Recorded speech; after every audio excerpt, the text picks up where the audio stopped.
짠! 2편으로 돌아왔습니다. 요즘에 뭐 테슬라 얘기를 또 빼놓을 수가 없을 것 같은데 정말 잊을만 하면 테슬라는 비관론이 조금 제기가 되는 것 같아요. 네. 최근에 뭐 세계 최대 헤지 펀드도 테슬라 주식을 매도했다고 하고 뭐 이런저런 얘기들이 좀 많이 나오는 것 같아서 네. 어떻게 봐야 할까요, 본부장님? 네. 자, 테슬라 주가가 $800 넘게 올라갔다가 그죠? 네. 그러고 나서 이제 조정을 받고 있잖아요. 한 달 정도 조정받고 있나? 근데 이제 이 조정 받는 부분의 핵심은 그 마이클 버리라는 아저씨, 빅쇼트의 주인공이죠.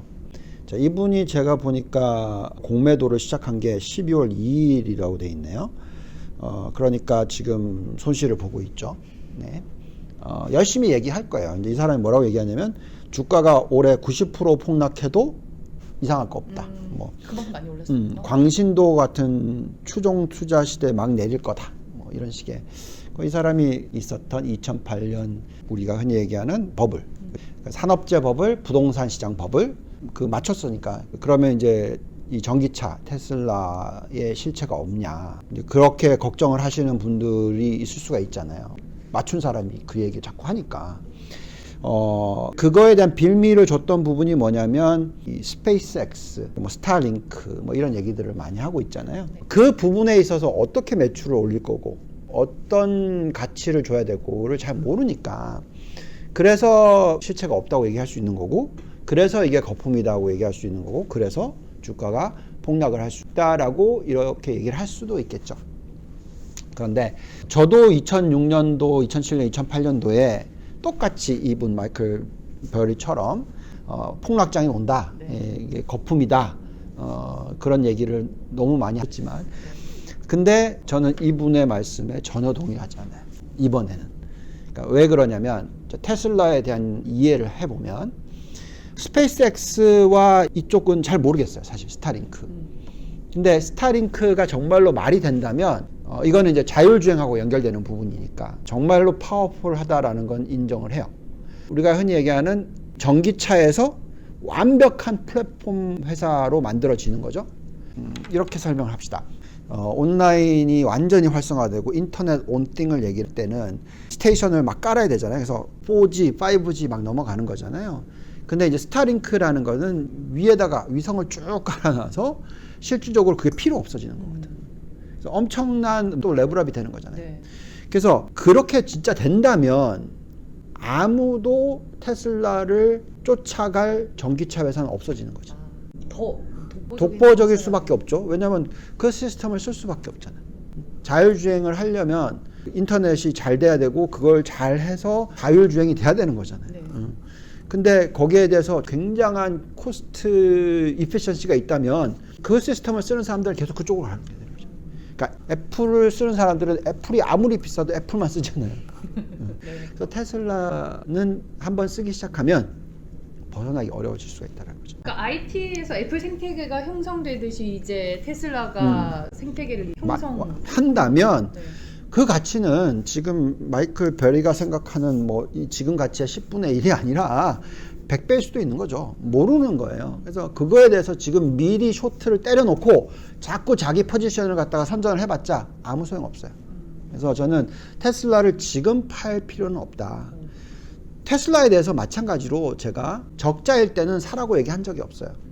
그렇지만 2019년 하반기에 적자에서 흑자로 만들어지고 그 생태계가 제시가 됐고 그 생태계에 따라서 실적이 좋아지는 모습이 나왔기 때문에 사야 되는 거고. 네. 그러면 지금 현재 시점을 놓고 스페이스X, 스타링크 이게 없다고 칩시다.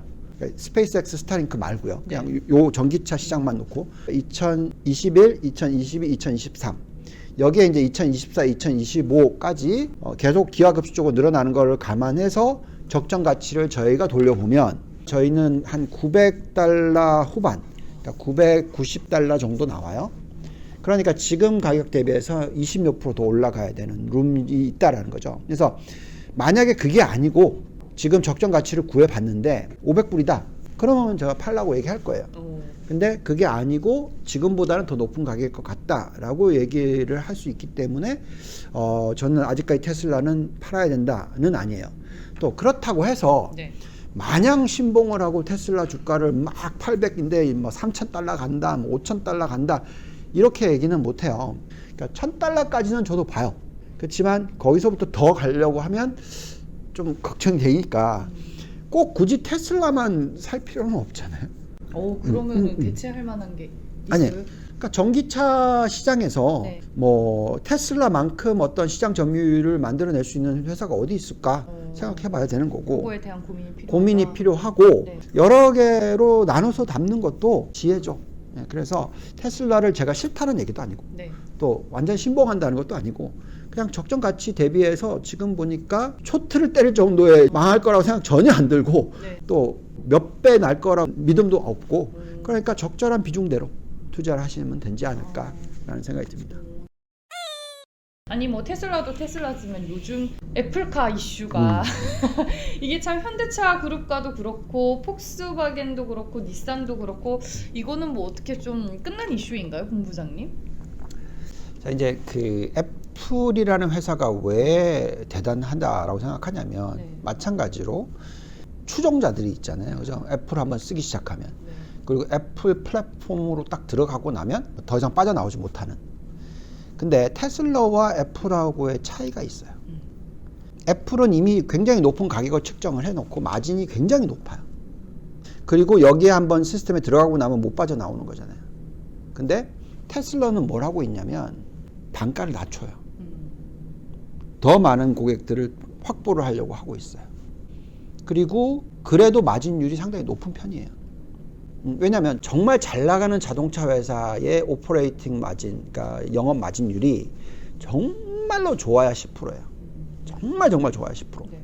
안 좋은 회사는 2% 뭐 이렇단 말이죠. 그러니까 평균적으로 한 6% 정도는 진짜 정말 잘하는 회사란 말이죠. 근데 테슬라라는 회사가 전기차로 넘어가면서 관련된 부품이 예를 들어 100개가 있었다면 30개를 줄여놔 버렸거든. 그러니까 OP 마진이 확 올라갔어요. 단가를 굉장히 많이 낮출 수 있는 거야. 그래서 이번에 테슬라 Y, 뭐 테슬라 뭐 여러 종류 나오는데 네. 단가를 낮추고 있잖아요. 맞아요. 네. 그러면 사고 싶어지는 욕망이 생기는 거죠. 자, 근데 애플의 영업 마진율이 얼마인지 아세요? 40%가 넘어요. 정말 많이 세게 50%가 나온단 말이죠. 그러면 자동차 시장으로 들어가려면 마진 낮춰야지. 그렇죠. 그걸 할까? 자, 마진을 낮추지 않고 하려면 하청업자를 써야 되는 거거든. 그러니까 자꾸 닛산이랑 현대차랑 너네들은 그냥 하청하는 걸로 만들, 팍스콘처럼. 근데 이 사람들이 이미 봤잖아, 이걸. 애플은 영업 마진율 40%대를 유지하는데 우리는 2%? 자기네들 다 가져가니까 안 하고 싶은 거지. 왜냐면 자기네들이 지금 6%에서 10%를 창출하고 있는데 애플하고 하는 순간에 2%로 떨어질 거고, 그러니 성공할 수 있을까?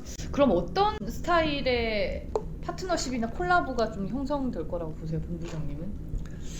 영업 마진율이 지금 하청업체가 된다 하더라도 네. 그것보단 높아야죠. 그러니까 지금 8% 내지 10%를 창출하는 회사한테 너네들 앞으로 2%만 해 라고 하면 절대 안 한다는 거죠. 대신에 너네들 10% 내지 12% 해 라고 해야 되는 거죠.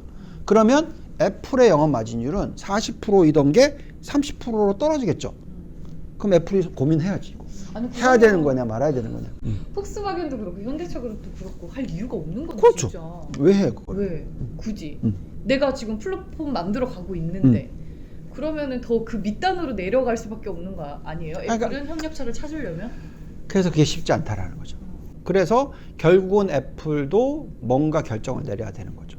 그래서 결국은 마진을 포기하고 성장을 할지, 아니면 그냥 지금 있는 걸 그대로 유지하면서 이거에 대한 어떤 계속 배당을 해주고 거기에 따라서 주가 가치를 높이든지, 그건 경영진이 할 결정이죠.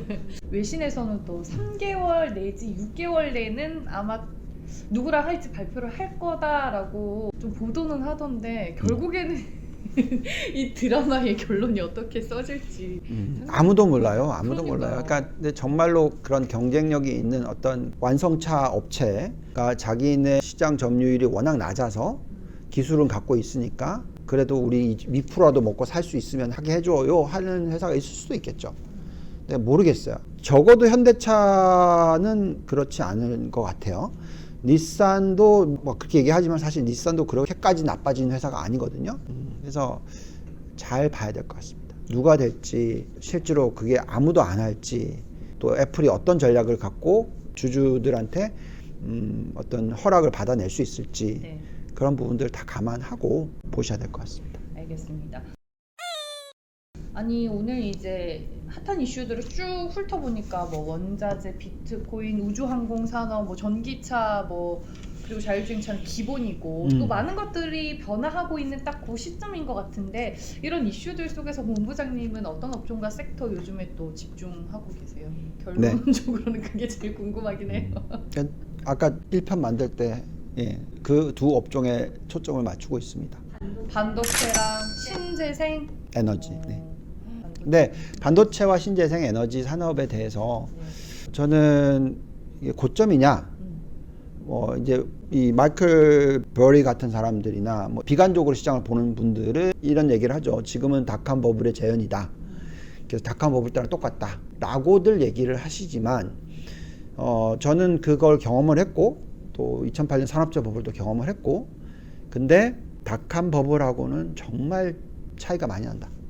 그러니까 그만큼 테슬라도 그렇고 뭐 여러 기업들, 우리가 얘기하고 있는 신재생 에너지 기업들이던 뭐 IT 기업이던 IoT 기업이던 이런 기업들이 지금 돈을 못 버느냐?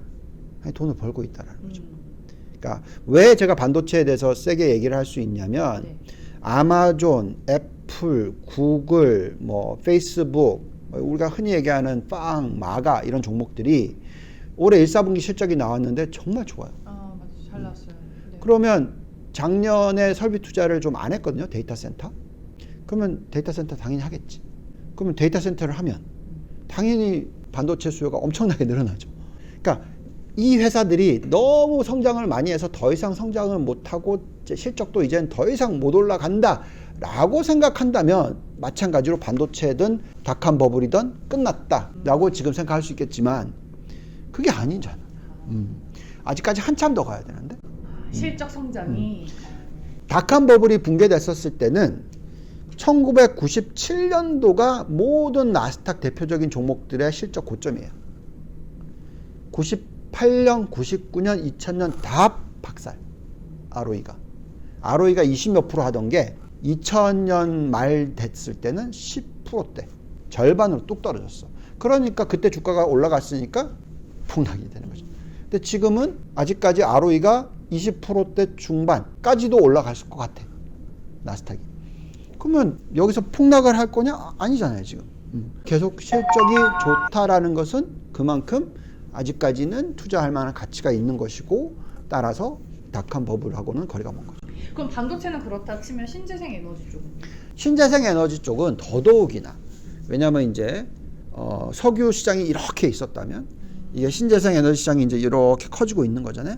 근데 이게 가속화가 붙으면, 또 특히 코로나19 때문에 뭐 이번에 또 한파 온 것 때문에 다시 또 석유로 가고 석탄으로 가면 이 웨더 체인지, 그러니까 환경 변화가 더 빨리 일어나면 더 고생할 거 아니겠어요. 미리미리 지금 신재생 에너지에 투자를 해야 된다는 얘기가 나오고 있는 거고, 계속 더 많이 할수록 그만큼 그 파이가 점점 커질 거고, 여기에 지금 브레이크 이븐 포인트라고 하는 손익분기점이 도달하기 시작했다. 이거는 뭐 앞으로 10년 동안 더 성장하고 앞으로 실적이 얼마나 더 커질지 아무것도 모르는데 거기에 대한 투자를 안 한다? 그건 아니겠죠. 오늘 또 의미 있게 저희가 유안타 본사까지 와서 꼭 대박 나세요. 진짜 나는 모든 주린이 분들이, 주린이 아니지, 전문가들이지 이제 거의. 저희도 주린이죠. 정말로 돈을 많이 벌어서 대한민국 국민들이 유대인보다 더 투자를 잘한다, 뭐 이런 얘기가 나왔으면 좋겠습니다. 맞아요. 요즘에 그래서 공부 저희도 많이 하고 있고, 좋습니다. 구독자분들에게 또 많은 도움이 되는 설득기가 되도록 하겠습니다. 그럼 본부장님 다음에 또 뵐게요. 고맙습니다. 네, 감사합니다.